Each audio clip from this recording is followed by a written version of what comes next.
la chaîne qui vous édifie. Gilles et été ami Batoa Bongoli Mutema, église et bandit na Éphèse. Alors les femmes ont pensé que ça allait aussi fonctionner de la même manière que fonctionnait dans le temple d'Artémis. Vous voyez? C'est alors que le pasteur Timothée était confronté par un problème sérieux provenant des femmes. C'était des femmes compliquées, des femmes provocatrices. Ces femmes voulaient faire ce qu'on appelle l'usurpation de pouvoir, prendre l'autorité sur l'homme. J'insiste, prendre l'autorité sur l'homme. C'était un problème sérieux. Alors, l'apôtre Paul devait remédier à ces problèmes. Pour remédier à cela, il envoie la lettre à l'église d'Éphèse. C'est alors qu'il écrit « Je ne permets pas à la femme de prêcher, virgule, ni d'avoir l'autorité sur l'homme. » Cette lettre, c'est là où ça va tuer. Voyez? Et Roboma, s'il vous plaît, il faudrait faire un bon exégète. C'est très important.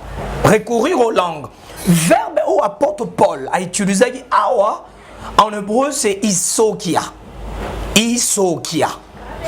Isokia ne veut pas forcément dire que la femme ne prêche pas. Non, chers messieurs, chers prédicateurs, s'il vous plaît, nous devons respecter l'original, nous devons respecter les Écritures, nous devons être en paix, allez dire avec la parole de Dieu. Isokia veut dire je donne l'ordre à la femme de rester calme pour ne pas créer du désordre. Et deuxièmement, l'apôtre Paul voulait interdire à la femme de ne pas avoir ce qu'on appelle en français l'autoritarisme. N'est-ce pas? Donc ce n'est pas que la femme ne peut pas prêcher forcément. Non, non, non, non, non. HP Média, la chaîne qui vous édifie.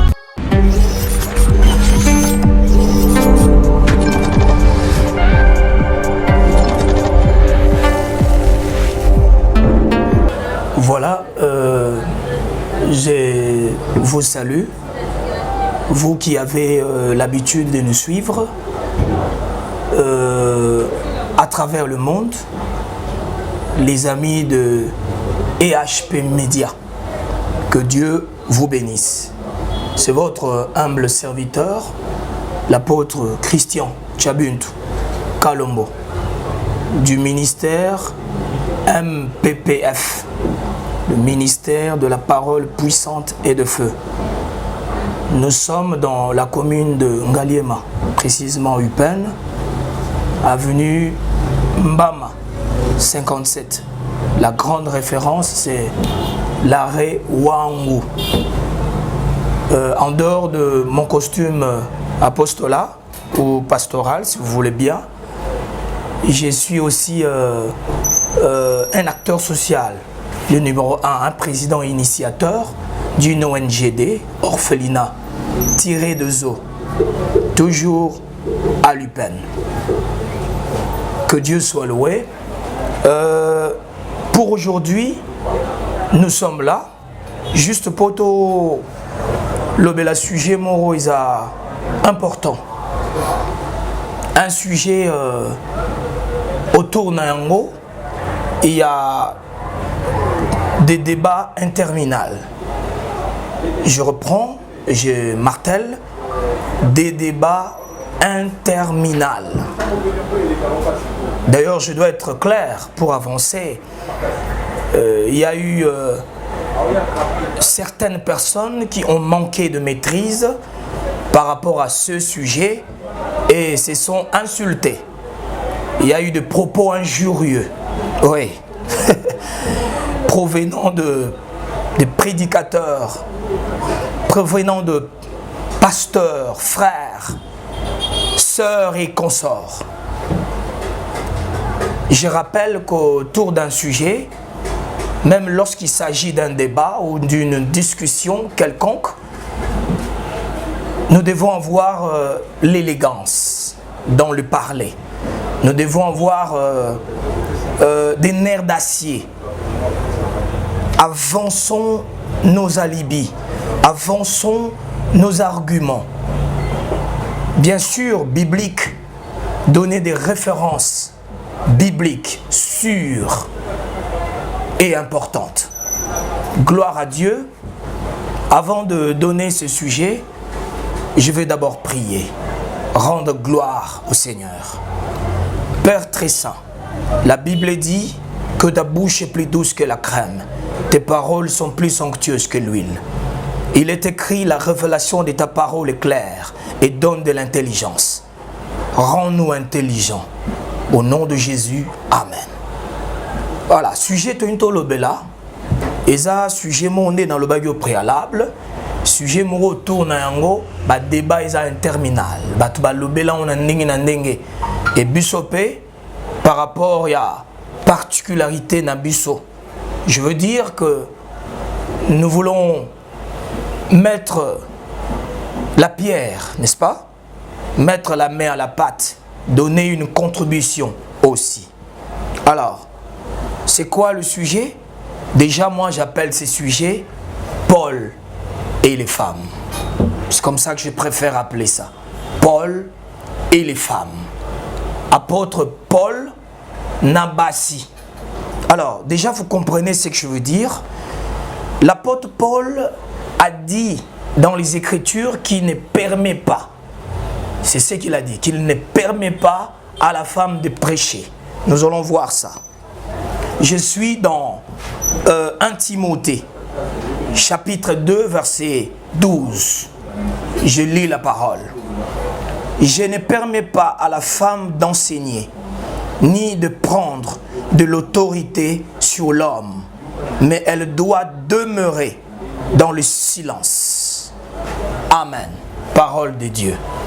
Voilà, bien-aimés, avant d'interpréter, avant de partager, comme vous voulez bien, Nalina Lobelo Romoko, pour un prédicateur prudent, pour un prédicateur mature, pour un prédicateur qui se respecte et qui respecte les Écritures, s'il vous plaît, il est conseillé pour ce prédicateur, pour faire une bonne interprétation, il doit avoir le Saint-Esprit. Là, j'évoque la vraie conversion.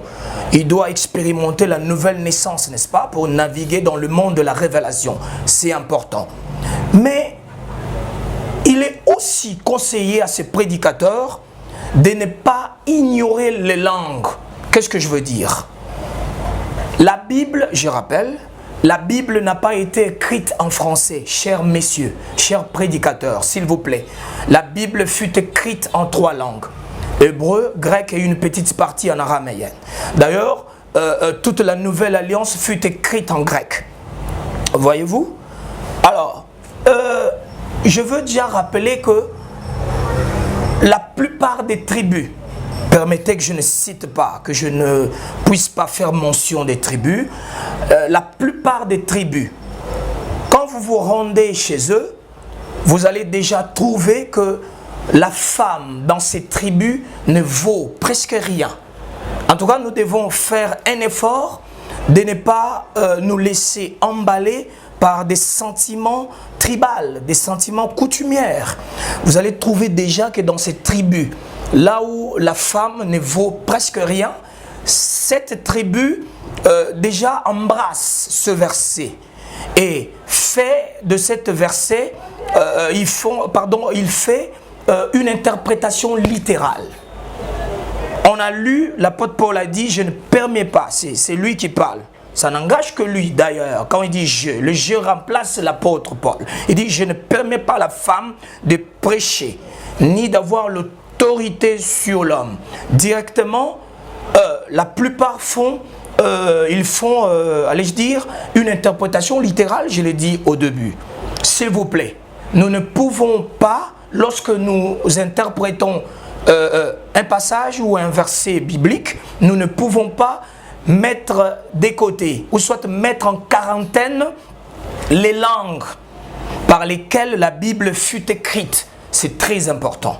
Voyez-vous, nous devons recourir aux principes bibliques. Je vais donner d'abord le contexte historique. Je suis dans Timothée. Je donne un contexte historique. Lettre Oyo. Moutouatindaki lettre Oyo. Dans l'église à Éphèse, c'était l'apôtre Paul. Je crois que les prédicateurs seront d'accord déjà avec moi. C'est l'apôtre Paul qui a envoyé cette lettre au sein de l'église, ou soit à l'église d'Éphèse. À cette époque, le pasteur au sein de cette église, c'était le fils spirituel, ou soit carrément Timothée. N'est-ce pas? Alors, je vais faire mention de quelque chose qu'on ne peut pas ignorer déjà. Déjà avant que le vrai évangile soit prêché pour donner naissance à l'église d'Éphèse, je dois d'abord mentionner le temple d'Artémise. Le temple, c'était un immense temple. Temple Morizaki, de très important pour les Éphésiens. Un grand temple, Artémise. Je rappelle en passant que Artémise, c'était une déesse. Bon, mon symbole Artémise, on va voir une femme à simbi arc, naba flèche. C'est ça. Alors, dans ce temple, Moto Yazaki ko coordonné ba culte païen. Na katia temple wana, c'était une prêtresse. Comprenez déjà que c'était une femme.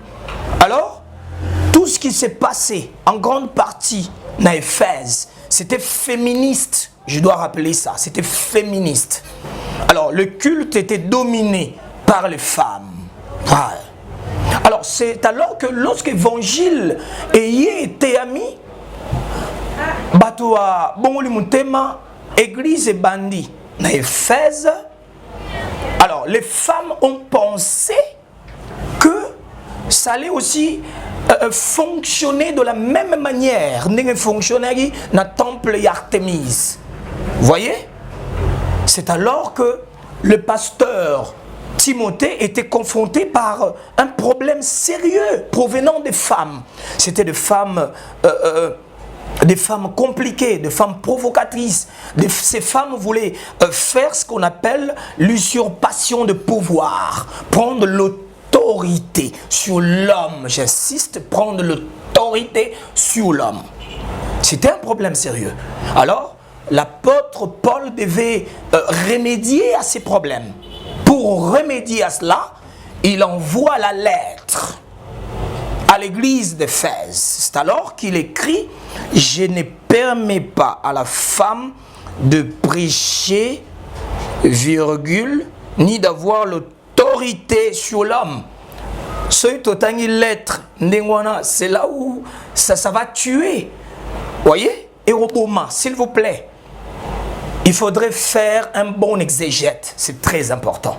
Recourir aux langues. Verbe où apôtre Paul a utilisé awa, en hébreu c'est isokia. Isokia. Isokia ne veut pas forcément dire que la femme ne prêche pas. Non, chers messieurs, chers prédicateurs, s'il vous plaît, nous devons respecter l'original, nous devons respecter les Écritures, nous devons être en paix, allez dire avec la parole de Dieu. Isokia veut dire je donne l'ordre à la femme de rester calme pour ne pas créer du désordre. Et deuxièmement, l'apôtre Paul voulait interdire à la femme de ne pas avoir ce qu'on appelle en français l'autoritarisme. N'est-ce pas? Donc ce n'est pas que la femme ne peut pas prêcher forcément. Non, non, non, non, non. Dieu vous bénisse. Déjà, je vous rappelle qu'il y a eu une certaine Catherine Kuhlman. Non, mais bien aimé, voyons, il y a des gens qui parlent, ils disent que toutes ces femmes qui exercent le ministère, c'est du jézabélisme. Non, non, non, non, non. Il faudrait revoir le contexte historique. Il faudrait voir le contexte. Pourquoi il a dit ça? C'est très important, ça va vous aider. D'accord? Ce n'est pas du jézabélisme. Vous devez comprendre que toutes ces âmes qui sont sauvées par la prédication, ou soit par l'évangile prêché par la femme ou par les femmes, iront au ciel. Que Dieu vous bénisse. Que Dieu vous comble. Que Dieu vous bénisse. HP Media, la chaîne qui vous édifie.